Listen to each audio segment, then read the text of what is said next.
I'm deeply saddened to share the loss of a true pioneer and beloved member of our community, Dorrie Miller. Dorrie was an avid snowmobile enthusiast who paved the way for us women in the snowmobile community. Her passion for the outdoors and dedication to empowering women in powersports made her a trailblazer and an inspiration to us all. Dorrie was a beautiful soul whose love for adventure and the backcountry knew no bounds. As a mother, wife, friend, mentor, and backcountry explorer, she touched so many hearts within our community and beyond. Her kindness, guidance, and unwavering spirit will be deeply missed. Dorrie, you have left a mark on all of us, both on and off the mountain. Your legacy of strength, passion, and joy will continue to inspire us every day. Thank you for all that you have done for our community, and we promise to live life as fully as you did, to carry forward your spirit in all of our future adventures on the mountaintops. Rest in peace, dear Dorrie. You will always be remembered as a kind-hearted leader and legend in the snowmobile world. As a tribute to Dorrie, today I am sharing our interview that we did together on Instagram Live a few years ago. It was April 5th, 2022. I am incredibly grateful to have had the opportunity to sit down and chat with Dorrie, get to know her story a little bit better, as she has impacted so many of us in the snowmobile community. Even though I never met Dorrie in person, her vibrant personality, her encouragement, and her empowerment has influenced so many of us around the globe. Enjoy this chat from Dorrie, and I hope you can see her wavering spirit, her vibrant personality, and her passion for the sport. Reach out to your friends, your family, and your riding pals today and tell them how much you love them. I'll catch you guys on the other side. Hello, hello. Angelisa here, your host for Throttle Talk Tuesdays. What's going on? What is hip hop happening out there in the universe? Give me a thumbs up. Maybe give me one of these if you guys can hear me a-okay. Welcome to Throttle Talk. If you guys are new here, we interview influential women athletes who are making impacts on other women in the snowmobile and dirt bike community. So tonight we are interviewing Dorrie Miller. Oh my gosh, I have so many questions, so many. And I'm just so excited to learn more from her and hear more about her story. And just a reminder to all of you guys that if you guys do have questions, please do comment them below. We will get through them either during the interview or at the end. So we won't leave you hanging. Okay, I'm going to bring Dorrie on. I'm so excited. Okay, let's join her. Hey. Hi. Hi, how are you? Good, how are you? I'm well, thank you. Very well. Good. Excited to join you here tonight. It's I got my little clock, of course, the PST and the Mountain Standard Time all mixed up, and I was ready an hour ago, so I managed to actually have a little bit of vodka and soda. So I hope I don't entertain you or too much or talk too much. So by all means, tell me to settle down if I need that. Well, I love it. Thank you so much for joining me tonight. I know we scheduled this a few months ago now, and I've just been looking forward to our chat. So what are you up to this, what did you get up to today, this Tuesday?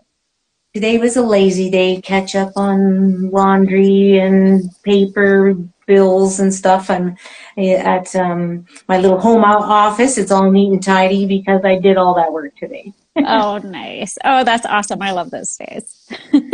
Well, let's dive in. Why don't you introduce yourself and tell us where you're coming from? You betcha. Well, I'm Dorrie Miller, and as most know me more by my Instagram handle, Dorrie Miller 6. And I am an outdoor enthusiast all day long. Inside, every season you find me outside exploring, mostly in backcountry adventures. Cool. And where are you usually riding?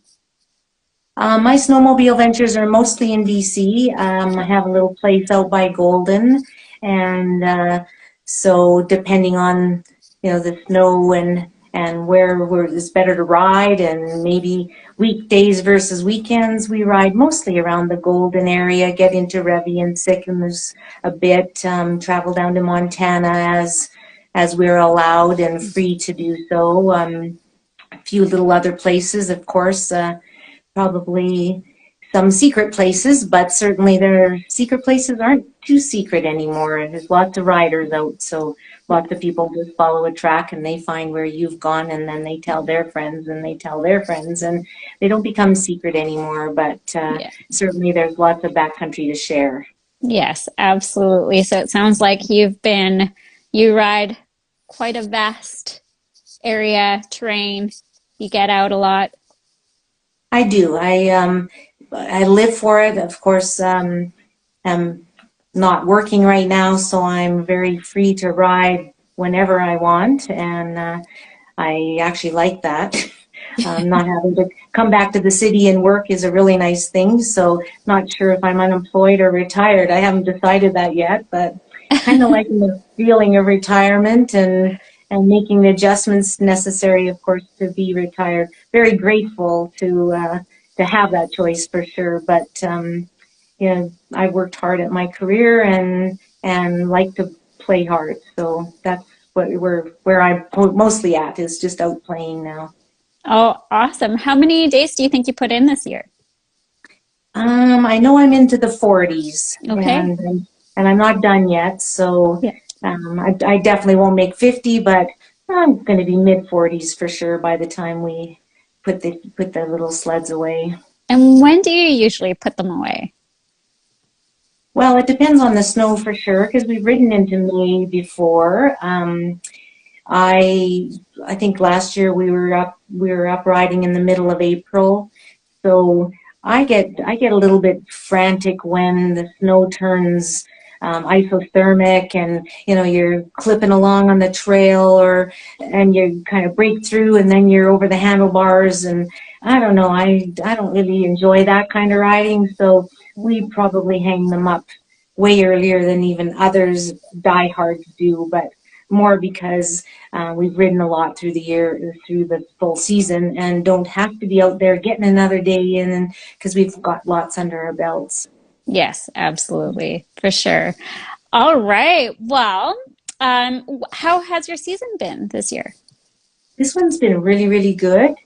We got lots of good snow early in the season. Mhm. So locally, we could hang out at home and save on gas and save on hotels and just go day trips from the house, which is really, really nice. Again, feel very fortunate to have that available.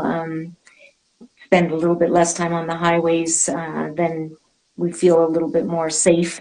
We're not, okay, we've got to venture across the path, through the path, I mean, and drive with all those semi trucks, and that's just a quick little trip down the road, up the logging road, and you're on your sled, and then you're home safe and sound by dinner time or for dinner. So yeah, it's been a really good season for snow locally for sure. Oh, that's amazing. I know Mhm. well, most people haven't had the best season with the lack of snow or, no sleds or that sort of thing. It just seems to be kind of an odd season, but no, it's awesome that you've been able to get out and enjoy it so much. That's awesome. There's lots of fresh out there, I guess, now too. I've been seeing all sorts of people pushing the POW, so I'm going, holy cow! I'm anxious to get out this weekend and see what we've got. Yeah. That's for sure. Yeah. Yeah, I know it's the snow's still on the ground, but it snowed a bunch here in Pemberton just the other day. So Good. yeah, Good. no, it's exciting. It's exciting for sure. So give us the details on your snowmobile.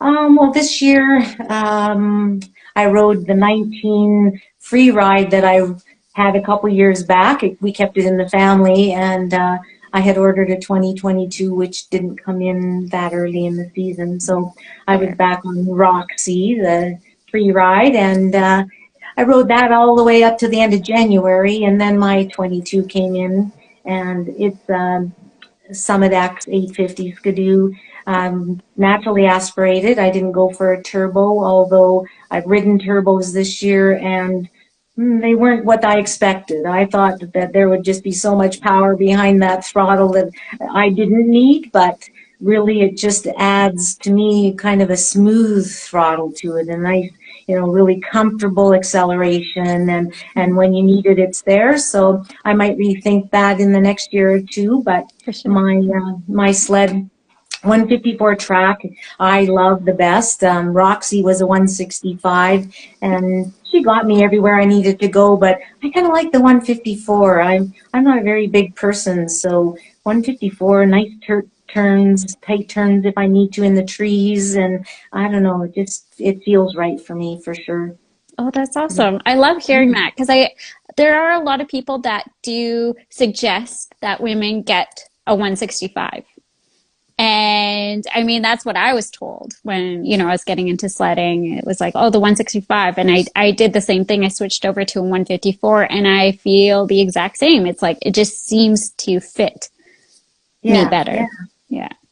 I just don't feel like I don't know. I used to call a 165 in our family the tank because it just felt like there was so much there, and I didn't need that. So I think things are shifting a little bit now. Even the type of riding that these sleds allow us to do. I even hear the guys whispering, "I think I'll get a 154." So I have lots wanting to try mine that have been 165 diehards, and no, they like the 154 as well. So. And of course now they come with short tunnels, so I got the 146 track or tunnel with the 154 track. It's my machine. It's right for me with my modifications, of course. Totally. I don't drive a box sled as such. I do narrow and lower the handlebars with my custom setup and a lower seat, and pretty much that's all I had to do this year. You pretty much have everything else that I need. I don't need shocks. I don't do a lot of jumping and that. So the shocks that I've got get me out on the trail and into the backcountry very easily. So I'm happy. Awesome. And that's rolling into my next question is modifications. What is an accessory or modification that you cannot ride without? Well, I have two. Okay. One is new to me this year, but definitely the handlebar setup. I see lots of women getting into it, and they're riding maybe their boyfriend's sleds or their husband's sleds, and I look at them and I go, and I was told at once as well as, you have to change that up for sure. So I really like the fact that I feel more in control with everything tight and close to me rather than way out. And I always thought about it kind of if you're in the gym and you're lifting weights and you've got that wide stance, maybe a lat pull down or something, and the wider it is, the more difficult it is. So you narrow your hands on a lat pull down, it just seems smoother and easier. So it's somewhat the same concept to me. That's how I made sense of it all, for sure. But my new favorite accessory with the Skidoo lightweight hood is the frunk. So the frunk is like a zipper bag on the very front of your sled, and when you install it, it's all pushed inside underneath all the moldings and that. So you have all these little corners to tuck things in, and it gets warm. So, you stop for lunch and you take your helmet off and your balaclava and you're going to put your toque on. You put on this nice, warm, cozy toque. Best feeling ever.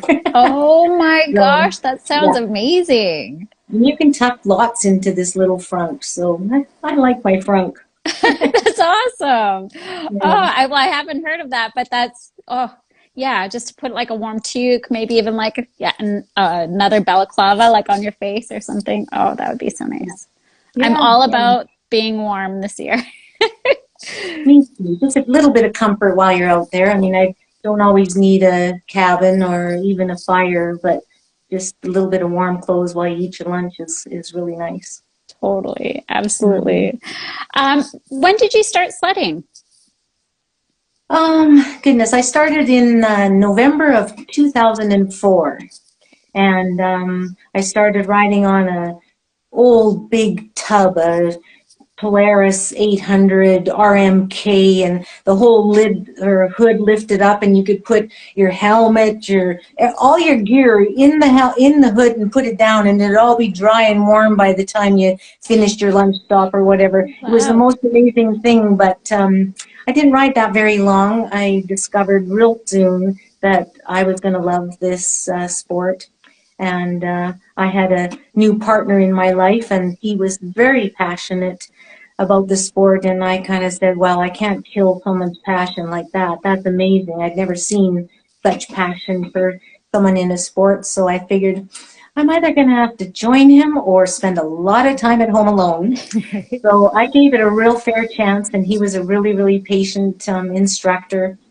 And by Christmas that year, so November I started riding. By Christmas there was a new sled for me behind the door in the Quonset on the farm, and yeah, 600, actually a Skidoo 600, and that's kind of the start of my whole journey, and I've stayed on Skidoo since, of course, but yeah, I've had many sleds. I've been very lucky to turn them over every couple of years and get to try almost them all to date, for sure. Awesome. Oh my gosh, that's amazing. Mm-hmm. And then, so that's how you got into it. You, your partner got you into it with his passion, motivation, and then it was just kind of, that's what you guys did together? That's what you betcha. That's what we continued to do every winter, and used to be a skier, and it was kind of like,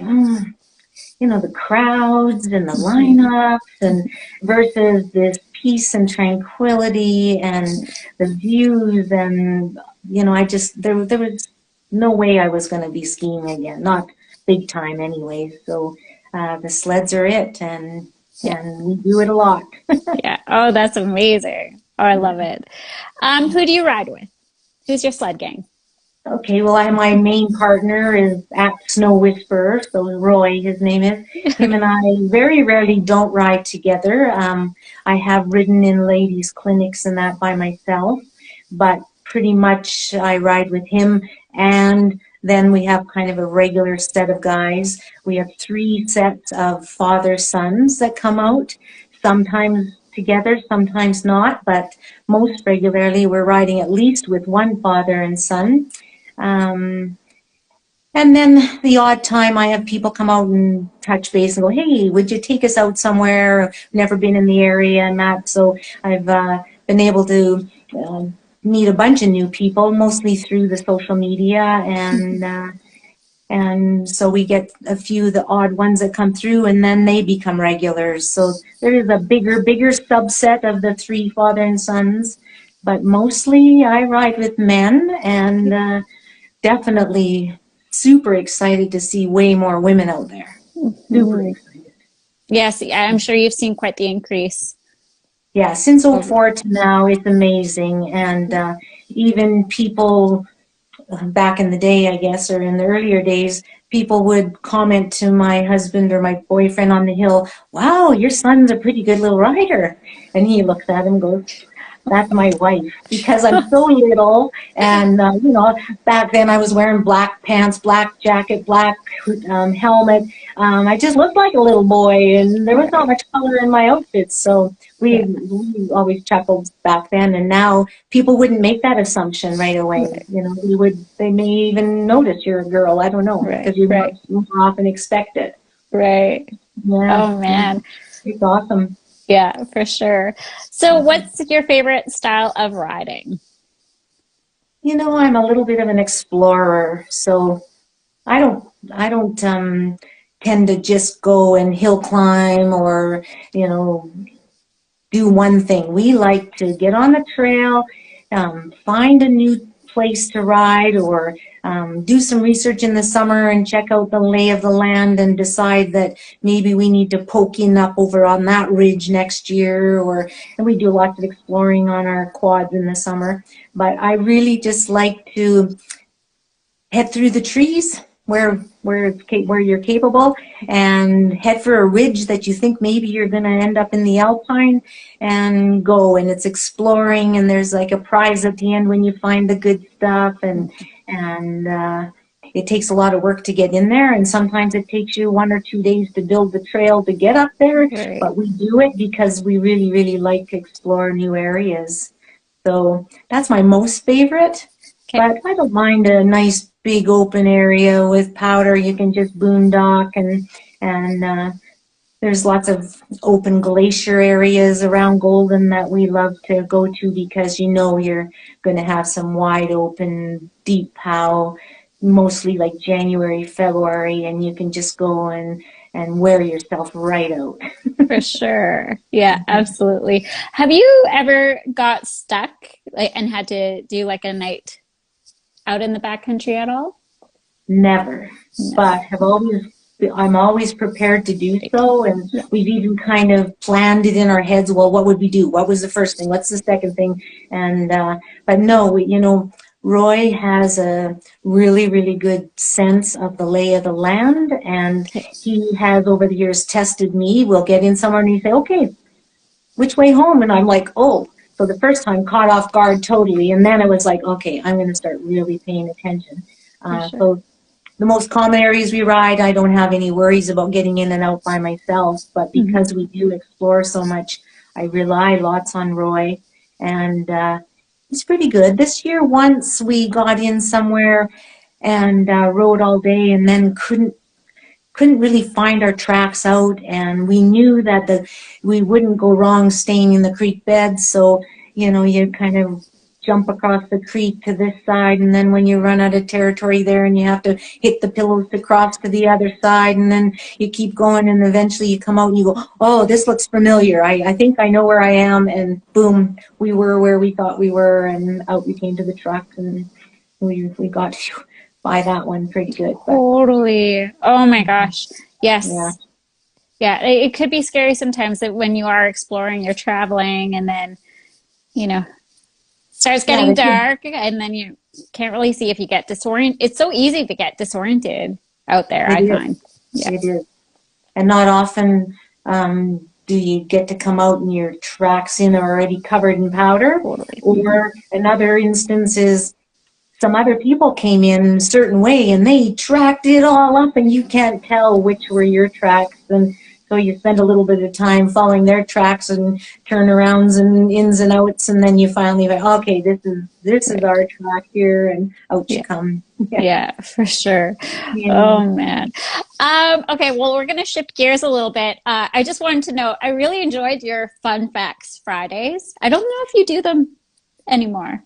I didn't find that there was really, people were really, I thought I did it originally to kind of maybe get some interaction going, Right. and kind of, we're not all just snowmobilers. We all do it so much more, and you kind of get to know people a little bit more. So I tried it for a little while, and then just decided, it doesn't seem to be what the flavor they want, so I just stopped. But certainly it was an opportunity for me to let a little bit of me and my private life out to my fellow riders. Yeah, absolutely. And I think you're so right. When we are promoting or, showing all the fun stuff that we do, the sledding, and a lot of the, who we are actually, gets kind of lost or put at the back. So I did really enjoy that. I love learning more about other people, and I just thought it was such a fun thing. I always looked forward to it on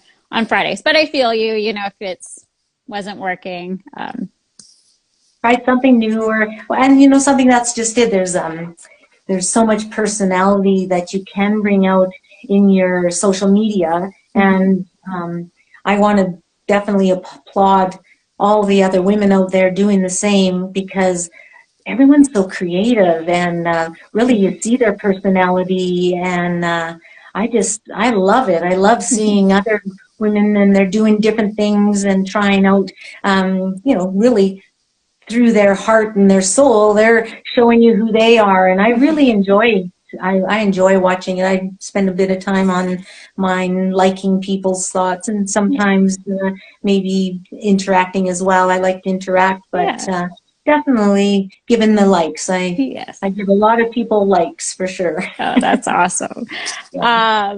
Yeah, that's so great. I was just gonna say I learned something about you, every week, and it was just really neat to see. And actually, one thing I wanted to bring up, it seems like you've done quite a bit, like quite a lot, from being a sales rep for a fishnet manufacturer to owning and operating. Now, I'm gonna butcher this, but an iridology clinic, It's which iridology. iridology, which Yeah. examines your eye. So, Yeah.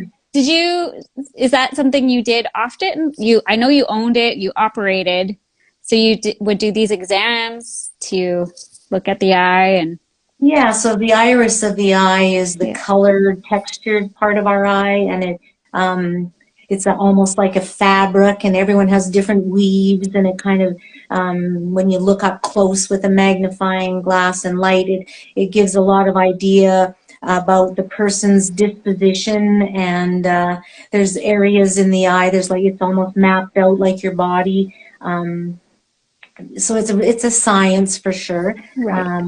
When I was doing it, I'm kind of into a bunch of holistic medicine things, and I really find fascinating our bodies, and so I've been kind of interested in health and my well-being, and some offshoot kind of techniques of determining maybe where I'm missing out some vitamins or where maybe I have a weakness. So it all came around in my discovery of myself, and so yeah, I had a little clinic out of my home, and people would come, and I actually had a camera set up so I could take like a 5x7 of just your eye, so Wow. you could see for yourself the texture and the cloth-like fabric of your eye, and I could show you like, geez, this ring around this area here says your cholesterol might be a little bit high. It suggests that, and so they could see that themselves. And I also had another method, a dry blood cell analysis, that I could just take a prick of their finger and put it on a slide and look at it under the microscope and actually look and see if that blood sample also said something about the cholesterol, so that you could have two sources telling you the same story. And then, of course, you would send your client away with suggestions of changing diet, or, depending on the situation. But for the example of a cholesterol, it's, you exercise and diet, you can clean up your cholesterol pretty well, unless you have a really, really inherited disposition for high cholesterol. So you'd send them off, and they'd come back in 6 months later, and you would take another photo of their eye, and you could compare, and they could see themselves that now that halo or that ring has now started to get harder to see, and that they're making progress, and they would go to their family doctor as well to kind of get a backup for that with their cholesterol readings on their normal blood tests. And so it just enthralled me to no end to help people, or prevent. I'm kind of a preventer. I want to do things to prevent something from happening. So it was really, really interesting, and I helped a lot of very sick people, and it was a sense of satisfaction. But I was also working a career in the oil and gas industry, and I was a single mom, so it just all got to be too much. Although my son, as he grew up, he helped me in the business, and we did a lot of traveling, delivering supplements to people that are very sick. So we did it together, and then we got to decide what to do with the little extra money we were making. Did we want to, get a house cleaner in to clean the house, or did we want to clean the house ourselves and go to the movies? Or I kind of used it as a tool for my son and I to learn how to use our money right and decide as a family how to spend our money. But nonetheless, I could go on forever and tell you about that, but I don't do it anymore. Yeah, I don't have any clients existing that I do it with them anymore. So Oh, that was just a chapter. Yeah, absolutely. Well, I find that so fascinating. And you did say in one of your posts that, you have like an entrepreneurial spirit, and I can relate to that so much. Yeah, yeah. Um, is there anything else that, you've dabbled in, that you've tested and tried? What have you stuck with? Yeah, pretty much, I think on the side of entrepreneurial spirit, I always have something going on with something, and it worked out with my career that I ended up kind of in a real niche in forensic accounting. So Okay. now pretty much the things I do on the side will involve some kind of analysis of financial data or legal agreements that have financial obligations in them that I can interpret the agreement and see what's happening financially and find money for people, or in the case of a divorce, you can pull together people's finances and determine what a fair settlement would be, or contested estates. Yeah, there's a whole bunch of things. Again, same flavor and note for me is helping people. Totally. Yeah. So that's kind of, I like to help people. Yes, that's your And jam. that's my jam, exactly. Yeah. Oh, that's Mm. awesome. So we talked a little bit about your entrepreneurial spirit, sledding, but can you tell us, what do you do outside of sledding? Wintertime sledding and eating and sleeping. Yes. But I do like to cook and we like to eat healthy. Okay. And until COVID, I didn't watch much TV. We pretty much, we were, we kept saying we were like virgins for the real direct TV, the Disney Plus and whatever. We were really virgins, but now we have our favorites that we watch. But Totally. all year round, though, I like to garden and I like to cook, and sometimes, I don't know, just pull off a really cool recipe and do something from scratch, and maybe find a new favorite to add to my cookbook that I'm going to hand on to my family one day. And we quad. I've always been a cyclist, so I have 4 bikes right now, one of every kind.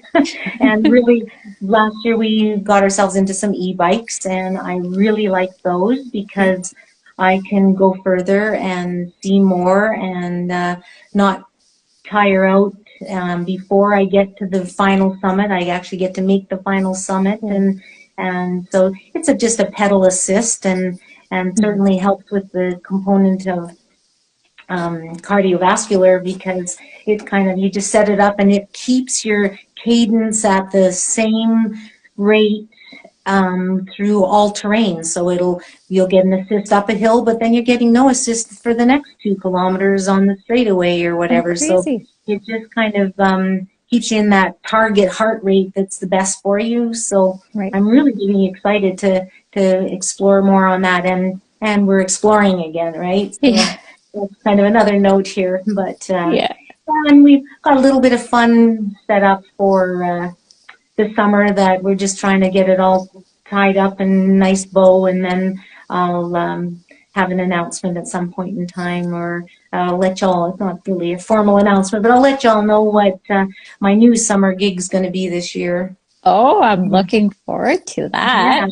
yeah. So looking Oh, looking forward to that too. That kind of helps me think that it's okay that sled season is ending. Usually, there's a sadness that goes along with it, but right now, because there's something else I'm cooking, that I definitely think, it's okay. It's all right if yes. the sled season ends. But Yes, yeah, it's nice to bounce or like look forward to something else, hmm, with different seasons. So yeah, I I agree. think so too. I Yeah. have to have something out there to look forward to. Yes. Yeah, Yeah. absolutely. I'm the exact same. Yeah. Well, let's chat a little bit about off snow events. What do you do mentally and physically to prepare yourself for a big day of sledding? it's more my lifestyle that prepares me daily or even for a season of sledding. I try to stay active all year round, and I'm pretty attuned to my body. So if I'm having some weakness in sets of muscles, I make sure I work them in the gym, mostly home gym now with COVID, but and we like to eat proper. And with my gardening the last couple of years, we've had even more exciting meals in the summer with the fresh goods from the garden. And so mentally, probably, I just try to keep balanced in life, and I do some yoga. I do daily stretching for sure. That's been a part of my life for a long, long time. And meditation. I have no outdoors, fresh air, breathing, and yeah, we stay pretty healthy all year round and strong. One leads to the other. So if I'm strong cycling, then I'm going to be stronger when I get on the sled. There's not this off season, and then you get to sledding and it's grueling and you can't do it and you're hurt, and that we just try to keep it fair all year round. Yeah, absolutely. Which actually that rolls into my next question about the stretching and any type of routines that prepare you for sledding. Yeah, so I have a morning routine that I do, and it's almost all stretching with a little tail end of meditation. Some of it's yoga, some of it's real just true stretching, but every morning of the week, I don't get out of bed without knowing I'm going to have that done. So part of that would maybe be I tail on there is a little bit of a gratitude practice. So I make sure that I remind myself every morning that what I'm grateful for, and I also make myself a promise every morning in that moment, and that is, what am I going to do for me today? So I make sure that there's something on my agenda every day that I'm doing just for me. And sometimes that's this day of sledding is just for me. Yes. Oh my gosh, I absolutely love that. I think all of us can take that with Yes. us. Yes, Busy because entrepreneurial mothers most certainly need to make sure there's something on the list every day to do for themselves. yes, Yeah. absolutely. Oh, I love that so much. Another question I'm very curious about, and maybe this is part of your practice, but self-care. What do you do for self-care? So I'm assuming that self-care is just that. I mean, the Yes. stretching and meditation and that for sure. Hmm. Hmm. Um, and there's a certain amount of grooming yourself, and that I'm pretty au naturel. I don't do a lot of I got to get my hair colored on every 3 weeks, or my eyebrows need touch up or anything like that. I'm pretty au naturel, and trying to stick to that as I age, just to age naturally. And so, self-care again, eating right and fresh air, exercise. Yes. Yeah. Love it.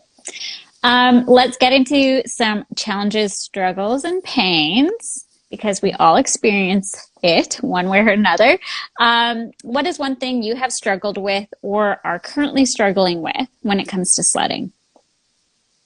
I guess probably for me it is to stay in shape, because as we age, it gets more difficult, and if use it or you're going to lose it. So if you have an injury, which I've had my share of little injuries through my last few years of sledding, puts you out for a while, and Mhm. then when you finally the cast comes off, or you've been given the go ahead to start doing physio or something, then it's like, oh, this is so grueling. I lost so much during that period. But so it's somewhat of a struggle. And of course, at the beginning of the year, we all probably haven't been using the sledding muscles as much. Not, I don't know of another sport that exercises us in such a way. So Mhm. Mhm. I have two metal hips, so Okay. they're not they're not replacements. So they didn't take off the top of my leg and put in a prosthesis, but they ground down the ball and femoral head and put a cap on it, and then put a cup up in my hips. So I have two cobalt chromium hips. Wow. And so I have a little bit of less flexibility than others, but Right. I work on that quite a bit. Other struggles. just being little. I'm 5 foot, you know. I my most regular hashtag on my postings is hashtag little old me, LILOL me, little old me, because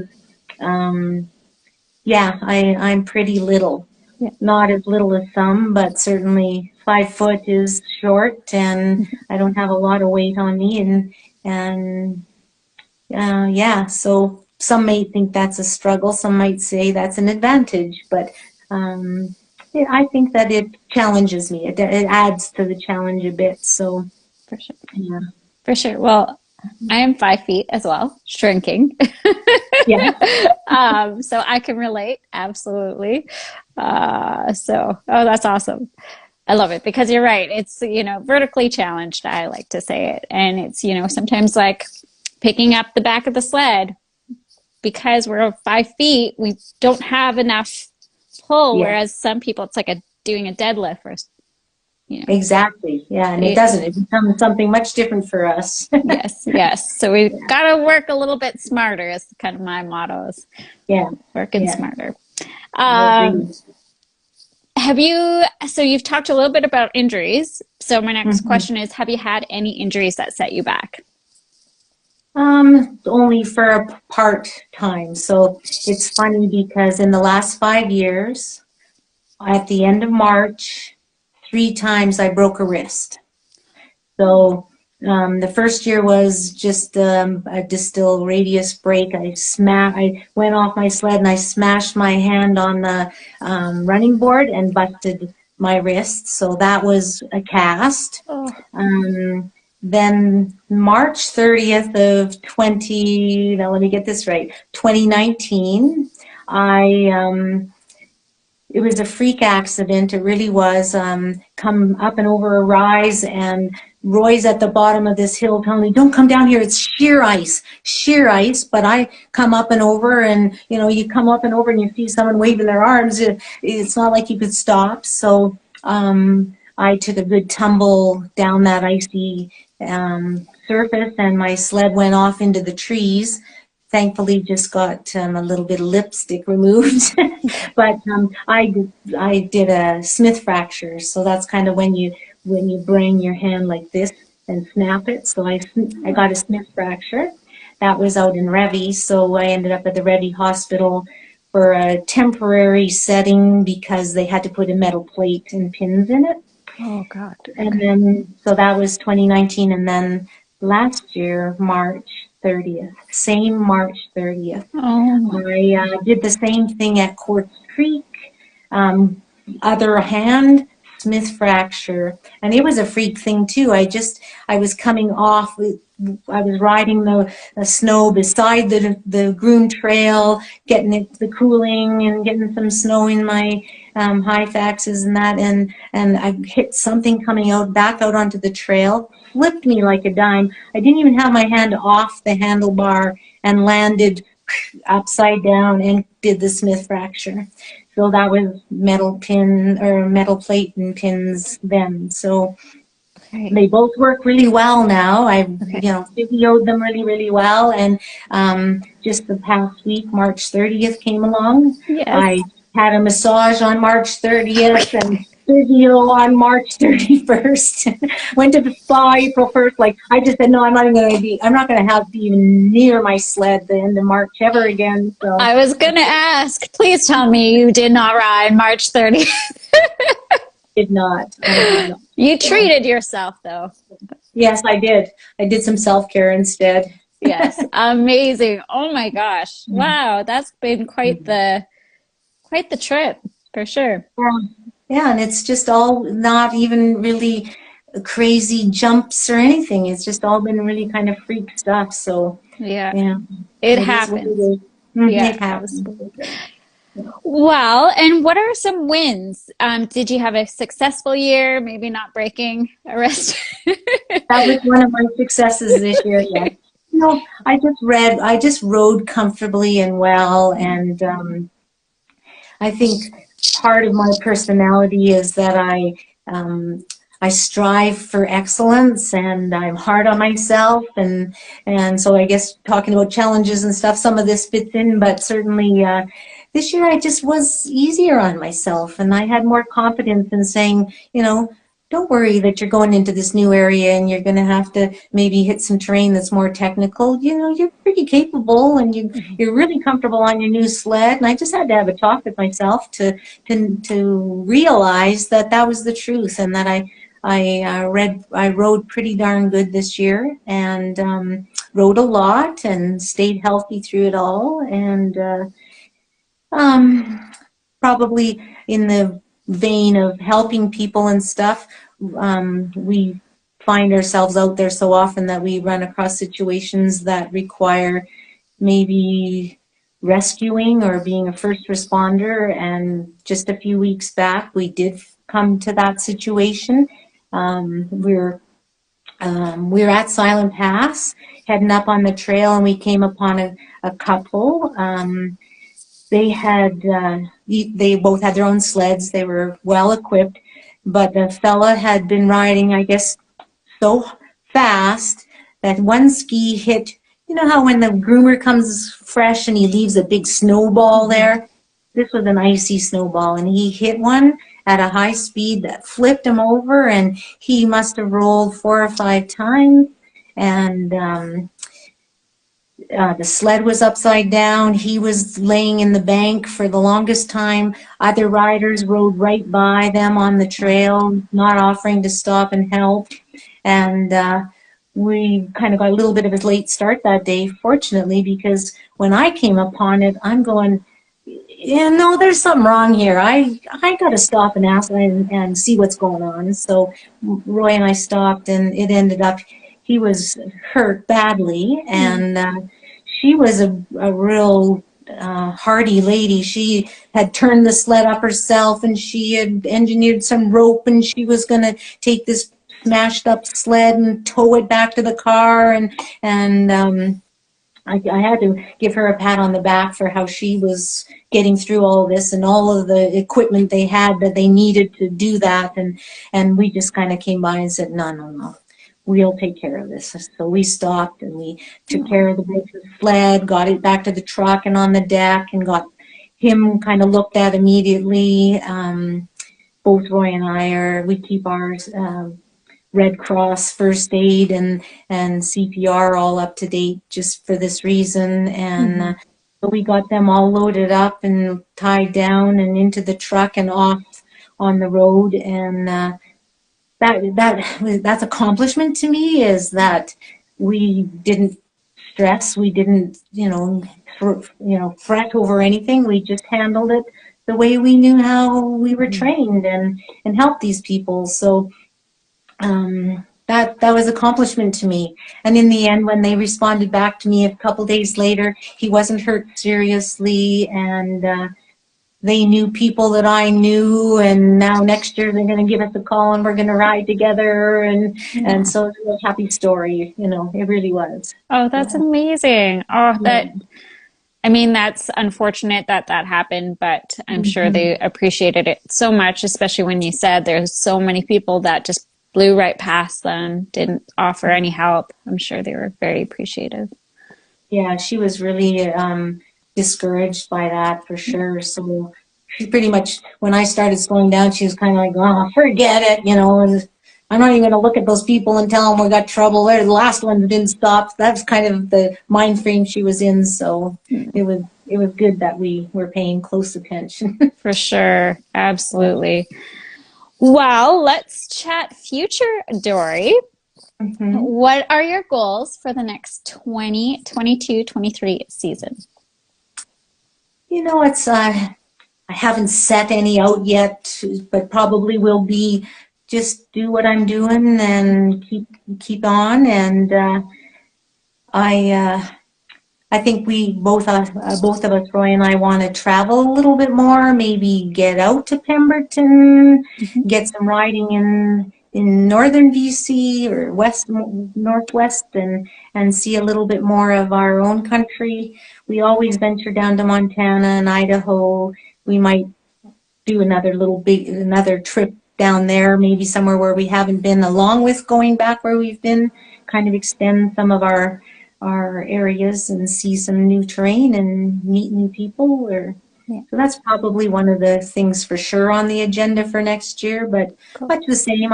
I'm going to keep my machine. There's no need for me to get a new one, nor Roy.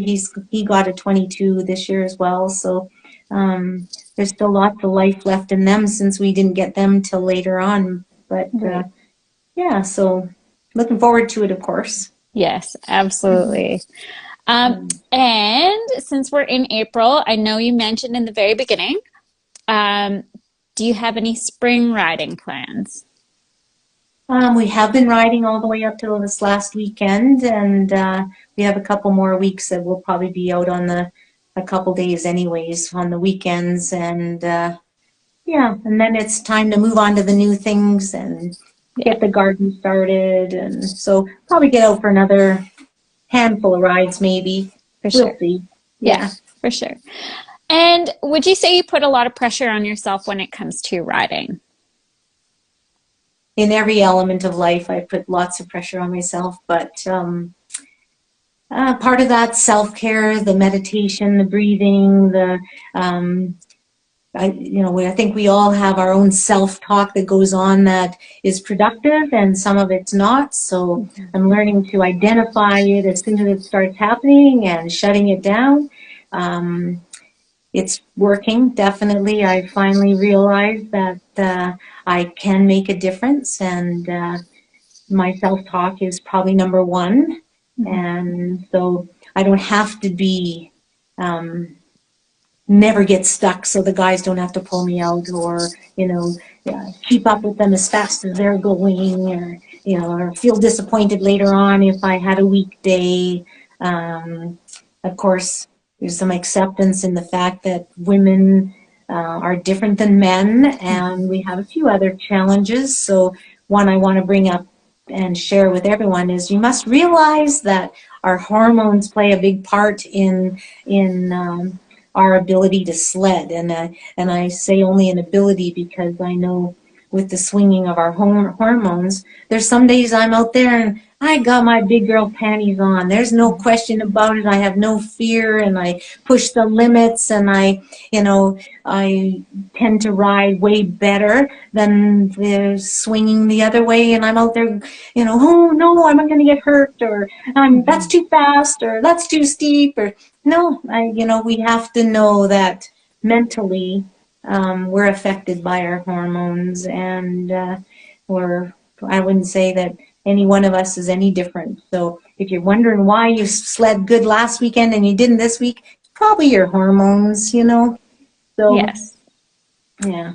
Yes, that is so, so true. So true. Love it. What would you whisper in the ear of young Dorrie who was first starting out as a sledder? It's funny because I've actually written letters to that little Dorrie. Aw. And probably more is do this for you. Conquer this, but do it for you. That would be what I want the younger Dorrie to know. Cool. Just like with your meditation at the end, right? What are Yeah, you going to yeah, do for you? yeah, exactly. That's amazing. Any advice you'd like to give to women who are just starting out? Um, there's way more women out there now, so it feels way better to start out. And I started out, even in the social media life, advocating for women to get into the sport. Now there's a ton out there, and there's a ton also advocating for women and are very inspiring, and that I'm shifting a little bit more to inspiring women to stay in the sport in their older ages. I mean, I'm not 25 anymore, or 35, or 40. Anyways, I'm on there and on getting up there in age, and I'm doing it. Little old me, I'm out there doing it.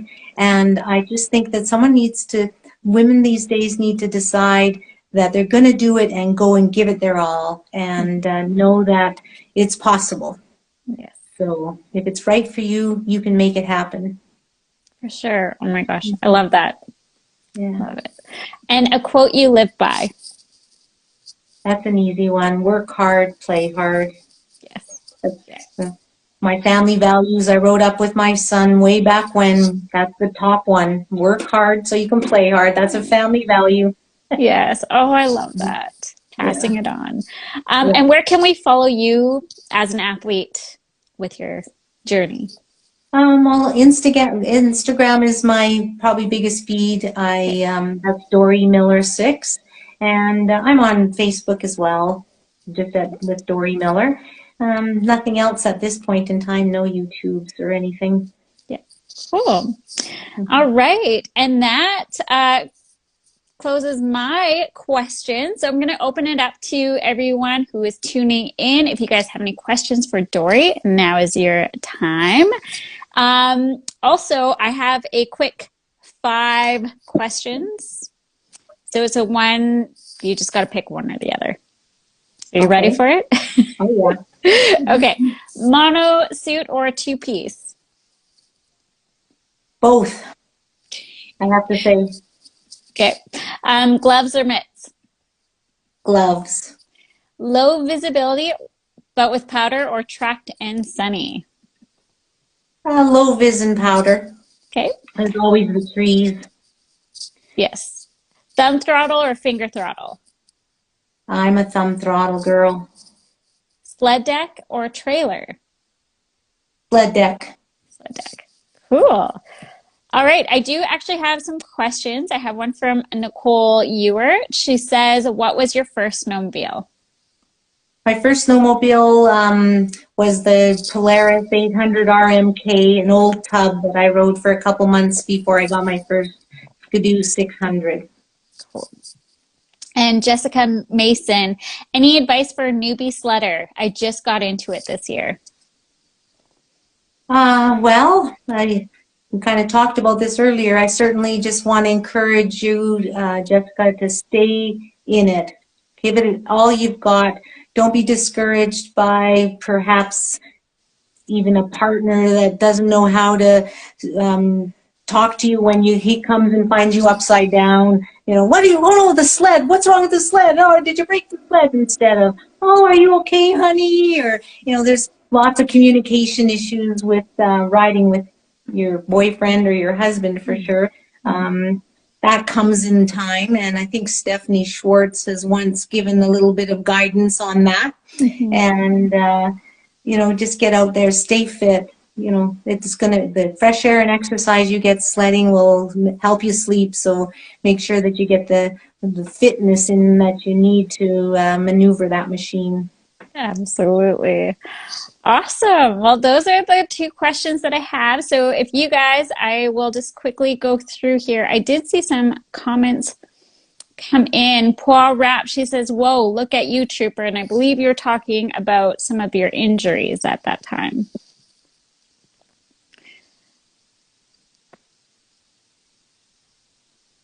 And there's some people saying, hi, what's up? What's up? Awesome. Well, I'm going to shut her down. And I want to just say thank you so much, Dorrie, for joining me today. I'm so excited and thrilled that you came on. And you have been influencing so many people, impacting so many of us. And I appreciate you. Thank you so much. No, thank you for your time. And I really, really want to say that the Braap Babes official is the best thing, because it really, the work you do and the variety of things that you provide to influence is really making a difference for sure. Aww, thank you. Well, so thank you, Ange. Yeah, thank you so much. And thank you to everyone who tuned in. And I'll catch you guys on the next Throttle Talk. Super. Bye, Dorrie. Bye-bye.